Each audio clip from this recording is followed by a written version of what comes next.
خوش آمدید smell ٹیلیز stories میں، جہاں ہر مسکراہٹ ایک کہانی سناتی ہے۔ فروزن 4 اور دیو ہیکل بھیڑیا، اسمیل اینڈ ٹیلیز اسٹوریز۔ اگر شمالی روشنی صرف روشنی نہ ہوتی بلکہ ایک وارننگ ہوتی تو یہی راز ہے جس کا سامنا ایلسا اور آنا کو اپنی سب سے بڑی مہم میں کرنا تھا۔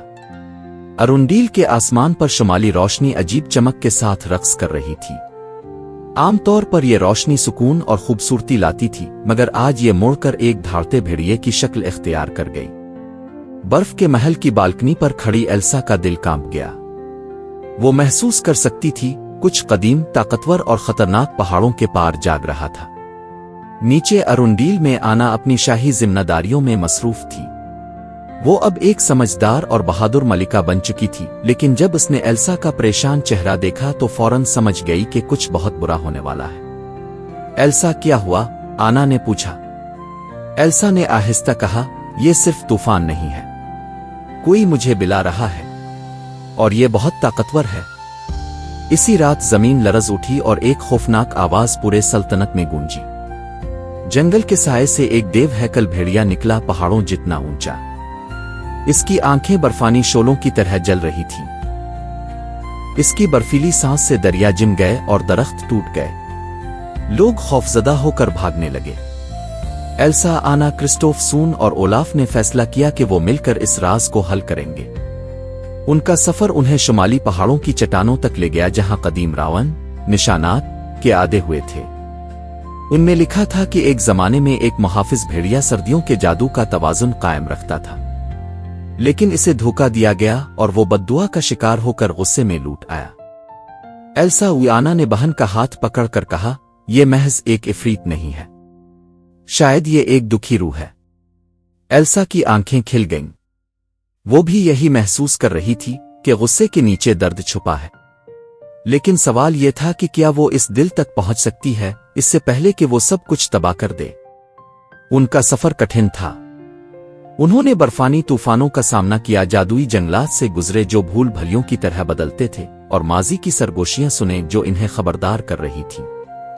ایک موقع پر دیو بھیڑیا برف پر سایہ ڈال کر اتنا بڑا نظر آیا کہ کرسٹوف کے قدم بھی کانپ گئے۔ ہم اتنے بڑے عفریت کو کیسے روک سکتے ہیں؟ اس نے کہا۔ آپ کے خیال میں ایلسا کو اپنی طاقت سے بھیڑیے سے لڑنا چاہیے تھا، اس کے ٹوٹے دل کو شفا دینی چاہیے تھی؟ کمنٹ میں بتائیں اگر آپ ایلسا کی جگہ ہوتے تو کیا کرتے۔ آخرکار ایلسا سب سے اونچے پہاڑ پر پہنچی بھیڑیے کے سامنے۔ اس کے دانت چمک رہے تھی، اس کی دھاڑ نے آسمان ہلا دیا، مگر ایلسا نے حملہ نہیں کیا۔ اس نے برف پر ہاتھ رکھا اور آہستہ کہا، تم اکیلے نہیں ہو، میں تمہیں سمجھتی ہوں۔ اس کا جادو پہلے سے زیادہ روشن ہو گیا، نہ سرد نہ تباکن بلکہ گرم اور پاکیزہ۔ طوفان تھم گیا، بھیڑیے کی آنکھیں نرم ہو گئیں۔ صدیوں بعد پہلی بار اس نے سر جھکا دیا، یاد کرتے ہوئے کہ وہ کبھی محافظ تھا، تباہ کار نہیں۔ ایلسا اور آنا ساتھ کھڑے تھے، پہلے سے زیادہ مضبوط۔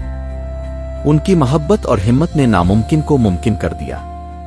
بھیڑیا ایک آخری بار چیخا، غصے میں نہیں سکون میں، اور پھر ستاروں میں جا کر شمالی روشنی کا حصہ بن گیا۔ ارونڈیل محفوظ ہو گیا۔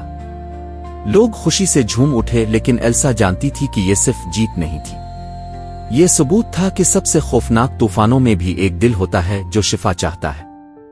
جب ہلکی برف برسنے لگی، اولاف نے قہقہا لگایا، واہ، یہ تو واقعی ایک پازاکنو زبردست ایڈونچر تھا۔ سب ہنس پڑے، جانتے ہوئے کہ یہ سفر وہ کبھی نہیں بھولیں گے۔